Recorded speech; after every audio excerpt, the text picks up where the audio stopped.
الحمد لله وكفى وسلام على عباده الذين اصطفى أما بعد فأعوذ بالله من الشيطان الرجيم بسم الله الرحمن الرحيم إن الله وملائكته يصلون على النبي يا أيها الذين آمنوا صلوا عليه وسلموا تسليما صدق اللہ العظیم۔ آج کی اس مجلس میں درود شریف کے متعلق کچھ باتیں آپ کی خدمت میں پیش کر رہا ہوں۔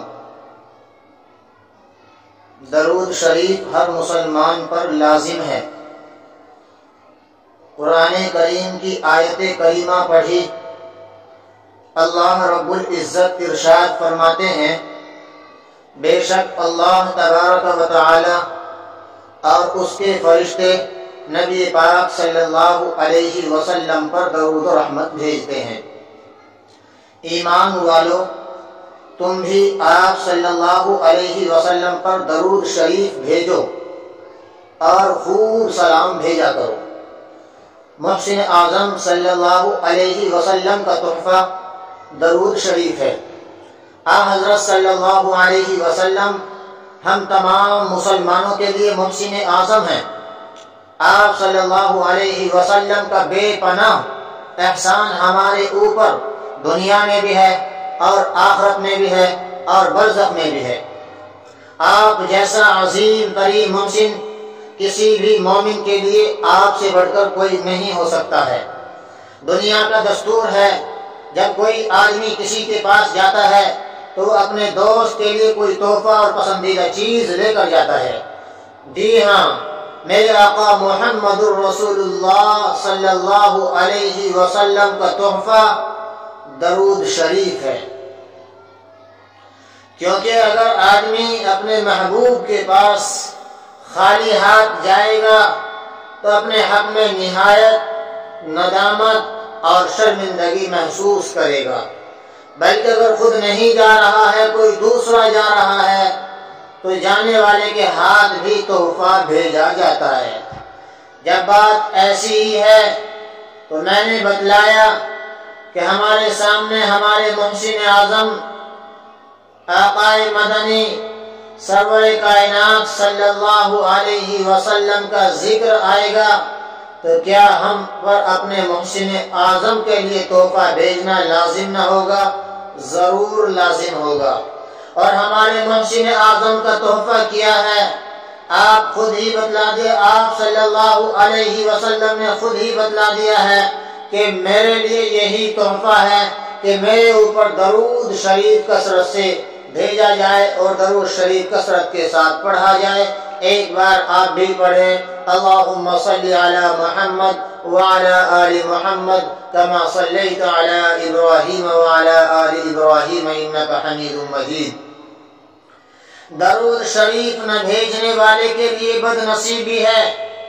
امام ابو بکر بیہقی نے اپنی کتاب شعب الایمان میں ایک حدیث شریف نقل فرمائی ہے، اس کا خلاصہ یہ ہے کہ ایک دفعہ حضرت صلی اللہ علیہ وسلم نے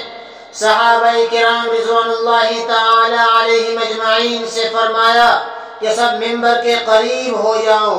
کیا فرمایا؟ سب ممبر کے قریب ہو جاؤ۔ تمام صحابہ کرام قریب ہو گئے۔ جب حضرت صلی اللہ علیہ وسلم نے ممبر کی پہلی سیڑھی پر قدم مبارک رکھا تو فرمایا آمین۔ تو جب حضرت صلی اللہ علیہ وسلم نے دوسری سیڑھی پر اپنا قدم مبارک رکھا پھر فرمایا آپ نے آمین۔ تو جب حضرت صلی اللہ علیہ وسلم نے تیسری سیڑھی پر اپنا قدم مبارک رکھا پھر فرمایا آپ نے آمین۔ پھر جب نبی پاک صلی اللہ علیہ وسلم ممبر سے نیچے اترے تو صحابہ کرام نے آپ سے گزارش فرمائی کہ آج آپ سے کچھ ایسی باتیں سنی اور دیکھی ہیں جو اس سے پہلے کبھی نہ سنی ہیں اور نہ دیکھی ہیں۔ آپ علیہ السلام نے جواب دیا کہ حضرت جبرائیل علیہ السلام تشریف لائے تھے۔ جب میں نے پہلی سیڑھی پر قدم رکھا تو رمضان المبارک یوں ہی لاپرواہی سے گنوا دینے والوں کے بارے میں یوں بددعا فرمائی کہ ایک آدمی پر ہلاکت و بربادی و تباہی ہے جس نے رمضان المبارک کا مہینہ پایا اور اس نے اس میں اپنی مغفرت اور بخشش نہ کرائی، اس لیے کہ رمضان کا پہلا عشرہ نزول رحمت کا، دوسرا عشرہ گناہگاروں کی مغفرت کا، اور تیسرا عشرہ ایسے لوگوں کو جہنم سے خلاصی،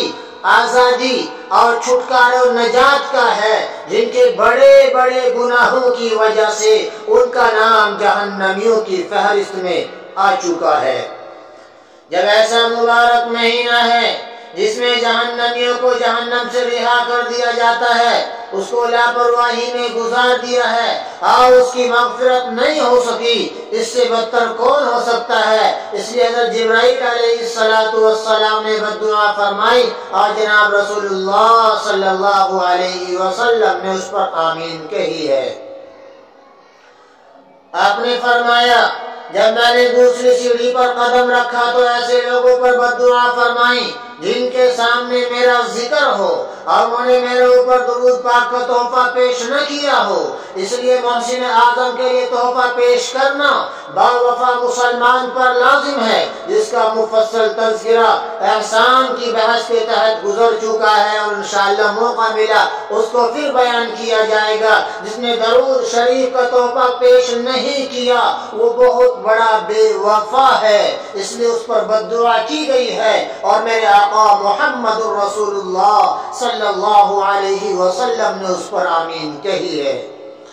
آپ نے فرمایا جب میں نے تیسری سیڑھی پر قدم رکھا تو ایسے لوگوں پر جبرائیل امین نے بددعا کی جنہوں نے بوڑھے کمزور ماں باپ کو پایا اور ماں باپ کی خدمت کر کے ان کو راضی کر کے ان کی نیک دعاؤں کی برکت سے اپنے آپ کو جنت کا حقدار نہ بنا سکے اور ان کو ان کی خدمت سے دونوں جہان کی بھلائی نصیب نہ ہو سکی ہو، اس لیے کہ اللہ تعالیٰ کے یہاں تین قسم کے لوگوں کی دعائیں بیکار نہیں جاتی ہیں۔ نمبر ایک، ماں باپ کی نیک دعا یا بد دعا اولاد کے بارے میں، اگر ماں باپ اولاد کے لیے دعا کریں اس کو بھی اللہ قبول فرماتے ہیں، اور اگر ماں باپ اولاد کے لیے بد دعا کریں رب ذوالجلال اس کو بھی قبول فرماتے ہیں۔ اس لیے چاہیے کہ ماں باپ کے اطاعت و فرمانبرداری کر کے ان کی نیک دعاؤں کو ہم حاصل کریں۔ نمبر دو، روزے دار کی دعا یا مسافر کی دعا حالت سفر میں یہ بھی بیکار نہیں جاتی ہے، اور نمبر تین، مظلوم کی بد دعا ظالم کے بارے میں وہ بھی رد اور بیکار نہیں ہوتی ہے۔ جب بوڑھے ماں باپ کی خدمت اور ان کو راضی کر کے بآسانی جنت حاصل کر سکتا ہے، مگر پھر بھی اس نے موقع سے فائدہ نہیں اٹھایا اور ماں باپ کے ساتھ وفاداری نہیں کی، اس لیے جبرائیل امین علیہ السلام نے بد دعا فرمائی اور آپ علیہ السلام نے اس پر آمین کہی۔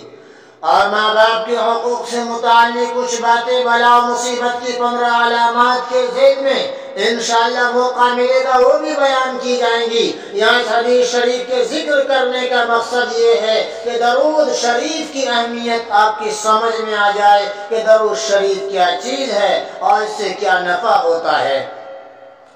ایک مرتبہ درود شریف سے درجات کی بلندی کے سلسلے میں آپ سن لیجئے، نسائی شریف کی حدیث ہے، حضرت انس بن مالک رحمہ رضی اللہ تعالی عنہ سے ایک روایت مروی ہے، وہ فرماتے ہیں کہ جو آدمی ایک مرتبہ نبی پاک صلی اللہ علیہ وسلم پر درود شریف بھیجتا ہے، اللہ تبارک و تعالی اس پر 10 مرتبہ رحمت نازل فرماتا ہے اور اس کے 10 گناہ معاف فرما دیتا ہے اور جنت میں اس کے لیے 10 درجات بلند کر دیتا ہے۔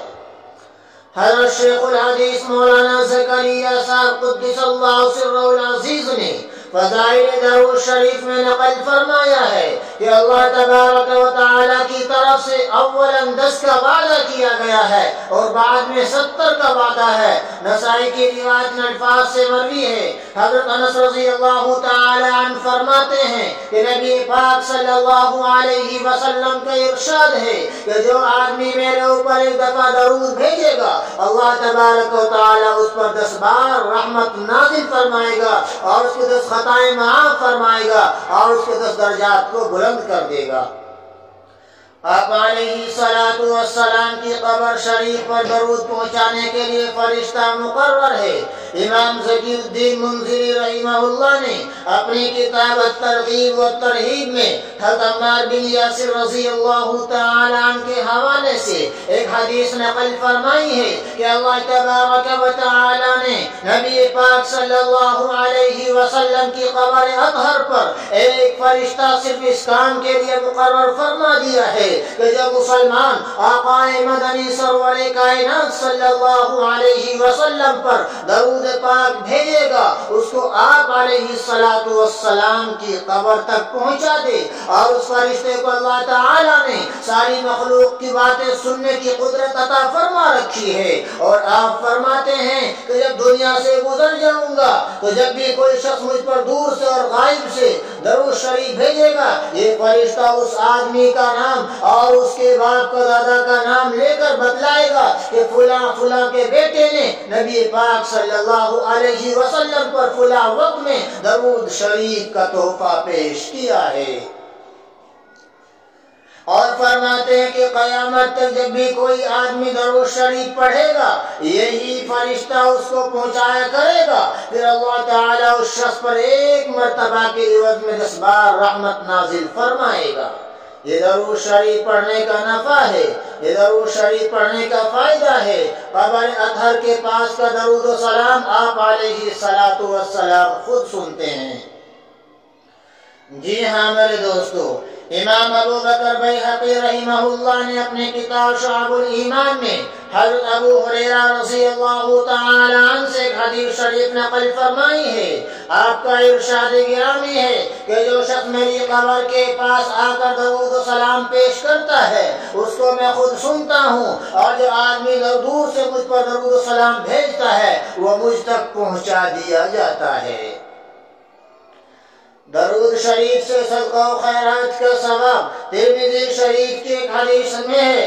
آیا ہے کہ نبی پاک صلی اللہ علیہ وسلم نے ارشاد فرمایا کہ بخیل اور کنجوس وہی آدمی ہے جس کے سامنے نبی پاک صلی اللہ علیہ وسلم کا ذکر آ جائے اور وہ آدمی آپ علیہ السلام پر درود و شریف کا تحفہ نہ بھیجتا ہو، وہ آدمی بڑا کنجوس ہے اور وہ آدمی بڑا بخیل ہے۔ امام زکی الدین منذری علیہ الرحمن صحیح میں حبان کے حوالے سے حضرت ابو سعید خدری رضی اللہ تعالی عنہ کی روایت نقل فرمائی ہے کہ جو آدمی مال و دولت کے اعتبار سے بہت غریب اور فقیر ہو اور اس کی آرزو اور تمنا ہے کہ اگر دولت ہوتی تو خوب صدقہ و خیرات کرتا جس کے ذریعے سے بآسانی جنت نصیب ہو جاتی، نیز مومن کا پیٹ خیر و بھلائی سے اس وقت تک نہیں بھرتا جب تک اس کو جنت حاصل نہ ہو جائے، تو آپ علیہ الصلوۃ والسلام نے فرمایا کہ صدقہ و خیرات کی تلافی اور برابری کے لیے اپنی دعاؤں میں الفاظ کے ساتھ درود شریف پڑھنا کافی ہوگا۔ اللہم صلی علی محمد عبدک ورسولک وصلی علی المؤمنین والمؤمنات والمسلمین والمسلمات۔ دینی بھائیو، نبی پاک صلی اللہ علیہ وسلم پر درود و سلام کا تحفہ پیش کرنا یہ میرا اور آپ کا فریضہ ہے، یہ میری اور آپ کی ذمہ داری ہے۔ محسن اعظم کے امت کے ہر انسان پر اتنے احسانات ہیں کہ اگر ہم ان احسان کے بدلے میں اپنے بدن کی چمڑی کو اتار کر آپ کے غلاموں کو پہنا دے جوتا بنا کر، میرے دینی بھائیوں، ہم پیارے آقا محمد الرسول اللہ صلی اللہ علیہ وسلم کے ایک احسان کا بھی بدلہ نہیں چکا سکتے ہیں۔ اس لیے آج کی اس مجلس سے، آج کی اس محفل سے یہ ارادہ اور پختہ ارادہ بنائیں کہ انشاءاللہ ہم ہر روز تقریباً کم سے کم تو 100 بار درود و سلام کا تحفہ پیارے آقا محمد الرسول اللہ صلی اللہ علیہ وسلم کی خدمت میں پیش کیا کریں گے۔ اور اگر اس سے زیادہ ہو جائے تو ذہن قسمت، بہتر سے بہتر۔ البتہ یہ آج کے اس کلپ سے، آج کی اس ویڈیو بیان سے آپ یہ ارادہ کر لیں کہ انشاءاللہ پیارے آقا محمد الرسول اللہ صلی اللہ علیہ وسلم پر چلتے پھرتے، اٹھتے بیٹھتے، سوتے جاگتے، ہر حالت میں انشاءاللہ درود شریف پڑھا کریں گے۔ رب ذوالجلال مجھے بھی عمل کی توفیق بخشے اور دینی بھائیوں کو بھی خوب نبی پاک صلی اللہ علیہ وسلم پر درود و سلام پیش کرنے کی توفیق اور ہمت بخشے۔ جو بات کہی گئی ہے، سنی سنائی گئی ہے، یہ کوئی وعظ نہیں، کوئی نصیحت نہیں، یہ ایک سبق ہے جو میں نے آپ حضرات کے سامنے سنایا ہے۔ دعا گو ہوں رب کریم آپ حضرات کی محبت، نوازشات اور آپ کے حسن ظن کے مطابق رب کریم مجھے بھی درود شریف خوب پابندی کے ساتھ پڑھنے کی توفیق بخشے۔ آمین۔ وما توفیقی الا باللہ۔